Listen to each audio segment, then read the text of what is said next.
திருநீர்மலை வந்து நாங்கள் வந்து மேப்பில் பார்த்துட்ருக்கோம். தெப்பக்குளம் இருந்ததுங்க. தெப்பக்குளத்தையும் நாங்கள் பார்த்துட்டு போனோம். தெப்பக்குளம் ரொம்ப பெருசாகவே இருந்ததுங்க. அடுத்து கோயிலுக்குள்ளே நாங்கள் போக ரெடி ஆகிட்டோங்க.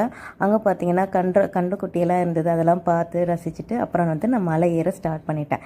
ஆக்சுவலாக இது சின்ன மலை தான்.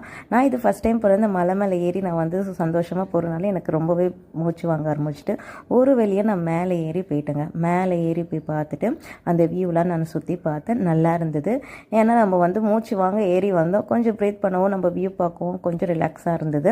ஆக்சுவலாக டைம் வந்து நம்ம முடிய போகுது. என்ன டைம் முடிய போது பார்த்திங்கன்னா நடைய சாத்த போகிறாங்க. கடகடன்னு நாங்கள் உள்ளே போயிட்டு சாமியை பார்க்க நாங்கள் போனோங்க. ரொம்ப சந்தோஷமாக போனோம். ஆனால் வந்து லேட் ஆகிடுச்சு, வராதிங்கன்னு யாரும் சொல்லலை. கோயிலுக்குள்ளே ஐயரெல்லாம் விட்டாங்க. நாங்கள் சாமியை நல்லா பார்த்துட்டு நல்ல கடவுளை கும்பிட்டு அதுக்குள்ளே நான் சுற்றி பார்க்க ஆரம்பித்தேங்க. இது பார்த்திங்கன்னா உள்ளே போகும்போது நல்லா சில்லுன்னு இருந்ததுங்க. என்னென்னா இது மேலே இருக்குது, நல்லா குள்ளுன்னு இருந்தது. இது ரொம்ப பழமையாக